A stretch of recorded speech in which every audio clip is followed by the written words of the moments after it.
This car needs no introduction at all. 495 horsepower. I say about, let's just say 500 horsepower, mid-engine, American-made muscle. And you guys are in for a treat today.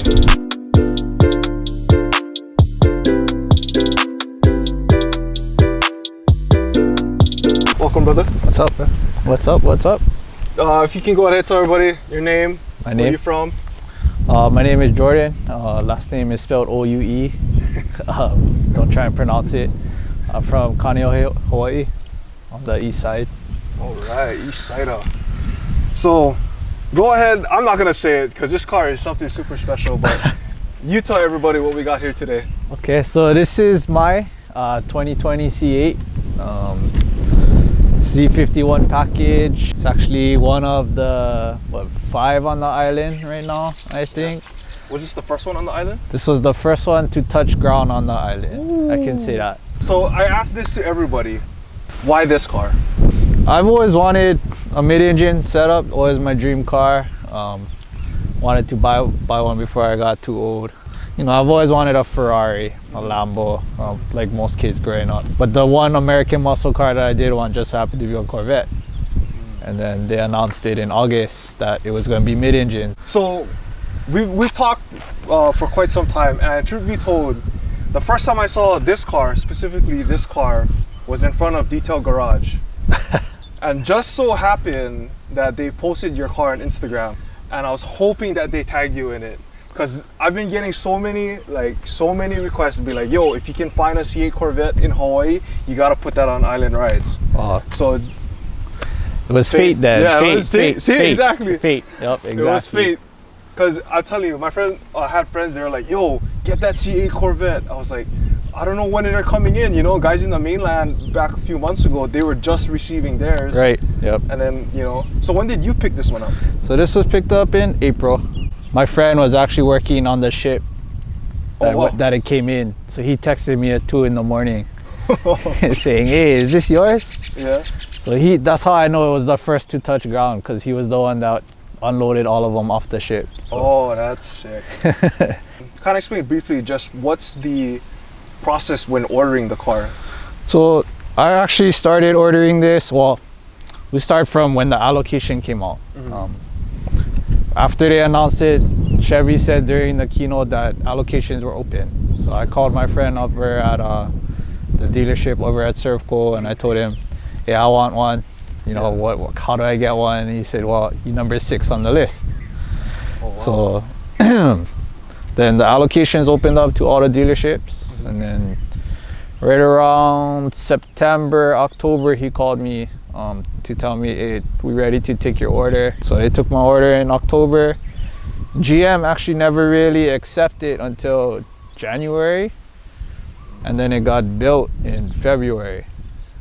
Wow. Yeah, so everything is spec'd out to what you wanted it to be, basically. Right. So I mean, I was toying with a bunch of different options, and I actually always wanted this color. I used to have white cars, and but then this is actually they call it ceramic matrix gray. It's kind of like a gray, but I mean, depending how you look at it, it looks white. Some people think it looks blue. Mm-hmm. I don't know. So tell me about the brake calipers, custom brake calipers, all that stuff. That was all spec'd out to what you wanted it to be too? Yep. So the rims are aftermarket, or not aftermarket, but they're the black rims of the standard. Mm-hmm. I didn't want to pay for the accessories because way too much, and I could have bought custom rims for that price. Yeah. But then but I wanted the yellow calipers. I wanted something that would stand out. Mm-hmm. You know.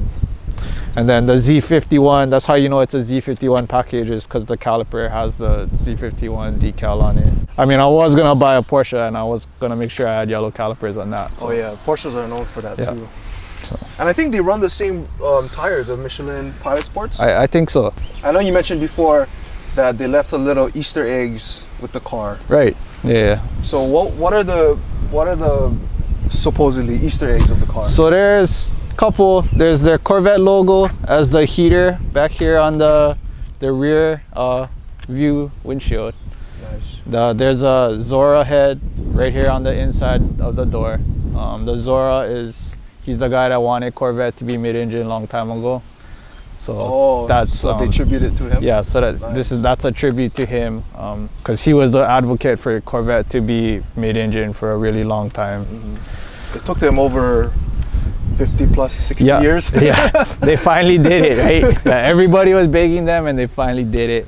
The last one is it's engraved in the headlight. There's this little shadowed out, Corvette emblem right there. For this though, this sets itself apart from the Shelby, from the Demon, and from the Hellcats, because everybody's still rocking front engine and this one's running mid-engine. Yep, the mid-engine layout puts it on, I don't want to say supercar territory, but you know, it's getting there, right? You know, they are definitely pushing the envelope with this car. Yeah. You know, and it's crazy to think that this is just the beginning. So we're looking at about 490 horses right off the line. 495 they say. I've been hearing stories of guys dynoing it at higher. Oh wow. I guess it just depends on what you're getting out of the factory. It up, yeah. How did it feel once you first punched the car? To be honest, a little bit hesitant to punch it, because I was like, okay, we just passed the break-in period, but it was, I mean, it's amazing. You know, I've honestly never owned a car over 400, so I don't know, have nothing to compare it to, but I mean, the thing took me back. The DCT is pretty amazing. The shifts are really quick. I mean, it's instant from the moment I tap that paddle. When you can get 500 horses right off the line, granted that it's sub 6-figure car. Right. That's the best part. That's the icing on the cake right there. You get so much car for such a crazy price point. So let's go ahead and open the trunk real quick. Open the whatever you call this thing now. I just call it a trunk to keep it easy. Yeah. It's the front one, I have no idea what to call it. Just looking at this, I cannot imagine.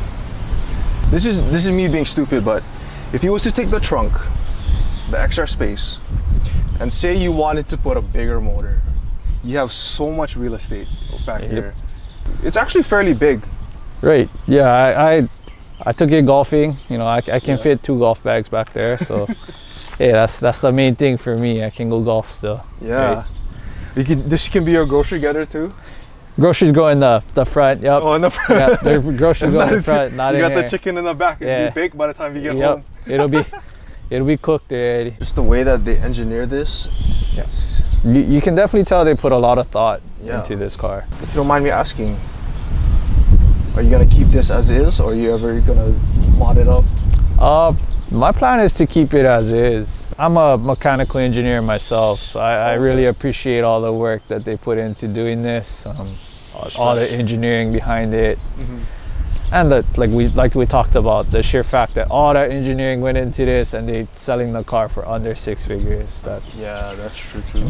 So and I think this car will be collectible in the future, so I want to keep it stocked. I can appreciate how they made it a very reliable car, and I don't want to mess with that kind of stuff. All right. Yeah, let's go for a drive. Sounds good to me. Just the way it feels right now, it just feels so smooth. Man, when you look out the side mirror, she got a booty. Right? Yeah. No, yeah, okay, so, I mean, you're way taller than me, so how does it feel? For the seat wise, the bolstering is kind of narrow for my feel. It's slightly narrower than if I can compare it to my GTR. But it's comfortable. Like, the leather feels good. I remember you mentioned something about stitching. Guys had bought this earlier model, and their stitching wasn't exactly straight. That was like the first thing I checked when I got in the car. Oh, really? And I got super lucky. So back when you had to do the break-in miles, what was your max RPM that you had to that you could go up to? So the max was at 4,500 RPM. And then I actually have the video of when I hit 500, and then a couple seconds later, the red line will move to the 6,500. Wow. Yeah. So it's just like unlocking a new level in a video game. It's kind of like Gohan hitting his, Dragon Ball Z, his potential on potential unleashed kind of thing. Yeah, that's what I call it. I mean, you know how Chevy, they brag that this car can do 0 to 60, right, in 2.9. Sub 3, yeah. So they actually put a 0 to 60 timer in here when you launch. Man, it's just like having those, what is those dongles are called or whatever? Draggies? Mm-hmm. Yeah. What if you have it built in your car? It's like, well, let's test it today. Yeah. I don't know where we're going to do it here, but... I don't know where. Oh, we got to go to Mexico first, right? Yeah. Do you know what's the weight distribution of this car then? I don't.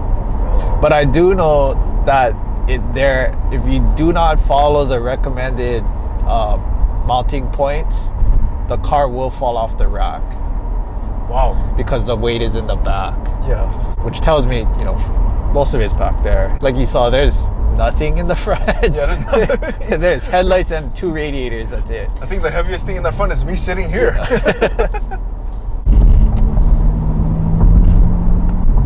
So right now we're in track mode. You can kind of tell the suspension stiffened up, right? Yeah. The ride is not as smooth. Now you can feel like it wants to jump, right? The car versus when we were driving back there. Because I have the magnetic suspension, that's how the ride, it changes right away. Usually when you think of a muscle car, when you punch it, it wants to squat hard. But this one, it'll just fly like a dart. I do notice that it doesn't sit, it just goes. To be honest, I was a little skeptical when it came to switching from front to a mid engine, only because that just wasn't Corvette. Chevrolet's or Corvette's nature, Right. So I did have my doubts about it, but now just sitting in it right now makes me want one. So yeah, what is the miles per gallon on this car anyway? So the sticker says 19 to 23, but during the break-in period, it goes lower. So I think I've been getting like 16s, 18s, depending what mode I'm in. If I'm in tour, this thing just rolls along, so I must be getting like 20 something, which is not too bad for a V8, right? So. But in sport and track, because the car wants me to press the gas pedal to go, I get a little less. For island rides, I kind of wanted to bring a lot more value other than just cars, but I also wanted to kind of dive in, to bring more context, and for all of you guys that's watching Island Rides, for just to get to know the owners.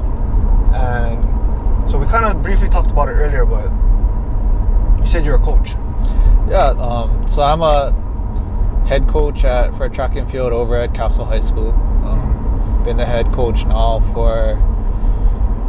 we just finished our 4th season due to COVID, right? Didn't really last that long, but I've been the head coach over there, and then I also coach football. I'm a DB coach. When you said that you're a coach, I was like, oh, that's pretty cool, because I used to be a coach too. I used to coach for Marino for 5 years. Honestly, I really felt like it was just fate, because okay, car guy, C8 Corvette, and perfect. Bring a lot of more context because you're a coach. So, from your experience as a coach, especially being a head coach, and I know how that feels, what's the most hardest thing, or what is the most difficult thing as a coach? And then what is the most rewarding thing as a coach to you? Rewarding would easily be the kids. Seeing them succeed. That's by far the most rewarding thing you can do as a coach. To me, at the end of the day, and my coaching staff knows this, it's all about the kids. We do care about their success on the track and their improvement, but I'm more concerned about who they become as, watching them grow up kind of thing. I want to see them become successful, like I tell them all the time, on the track and off the track too. And because our whole thing is expect championships, but that doesn't just mean on the track, it means everywhere, right? Yeah. Because my favorite line is expectation breeds culture. That's my favorite line, that you're expected to win championships, so the culture you will have as a team is a championship level culture. So that's So manifest. Yeah, manifest. make it happen, right? Yeah. And don't just think it, earn it, kind of thing. So, What is the most difficult part about coaching? the hardest part for me is when the kids get into some kind of trouble. But that's the worst, is not seeing them do the right thing. It kind of shakes you a little. That's the hardest part, because it makes you feel like you're not doing enough, for them. At the end of the day, if our intentions as coaches is to shape the kids in a certain way to where they become, I guess, good people of society, as long as if we can say that we did our part and we did as much as we could for them, whatever happens after that, I feel like that's just something that they're gonna have to learn on their own. And like what you said, it doesn't revolve around just the sport itself. Right. The lessons that you learn from any sport that you play, it's just like a microcosm of life. Right. That's exactly what my coaches used to tell me. You're gonna get challenges. Now it's a matter of how do you respond? What do you do about it? Yep. How do you persevere? What are you gonna do now and not worry about what just happened? You know what I mean? So I remember, I think it was like my second to last year, or was my last year of coaching. I was head coaching the boys JV volleyball team. Going into the tournament, I say we were ranked like 5 or 6. Come second round of the tournament, we upset Punho. yeah, see, It's like, when you create a culture, they'll start to fully believe that once you put your mind to it, like you can take down anybody. and when they finally see that, hey, if I earn it and I do put in the work and I put my heart into it, then I can do this. Yeah. That's the best part you see, right? And just that alone, it'll carry on throughout the rest of their life. When you're young, it just shoots over your head. Oh yeah. And then as you get older, but then when you mature more, it's like, oh, my coaches were right. Yeah. And then you're in that spot as a coach now. It's like, some things don't change. Yeah. But in that, to that same point, I'm sure you felt this too, is I've also told my kids, hey, there is nothing you guys can pull on me that I haven't already done. So don't try it. I've already been there and done that. Don't even try to pull that on me, because I've already done it. I know exactly what you guys are thinking. And then the more when you're coaching, it's like you see it way more often. Yep. Because it's not just your own kids at home, but it's like now you kind of take all your players under your wing. You kind of, in a way, you become a guardian / educator to them. Yeah. Yeah, man. I really appreciate you being on Island Rides. Oh, no problem. Thank you for your, even reaching out, and like you said, through the DG page. Yeah. Shout out to Detail Garage. If it wasn't for you guys, I wouldn't have found this guy. I just seen this guy on the side of the road, but thank God you guys posted him on your guys' Instagram and tagged him, because I was like, man, I need to get this guy on Island Rides. But yeah, again, I really appreciate it though. Thank you so much. Thank you. Hope you guys enjoyed today's video. Island Rides, it's not just about cars. Island Rides is a sub-project of my brand Definitive, and the motto is challenge your standards. And the reason why I chose challenge your standards is because the way I like to say it is, we're all created to be great in our own way, not replicating exactly how someone else is because we're all unique. We all have a different fingerprint. So it's really our calling to become people of society, to where we are maximizing our own full potential. So that's why I created Definitive, and I kind of wanted Definitive to tie in with Island Rides, because it's something that I love, which is automotive, and that's just a hobby of mine. But at the same time, I wanted to showcase people as well and try to bring value and bring a lot of context for you guys. So I hope you guys enjoyed today's video. See you guys on the next one. Always to remember, challenge your standards.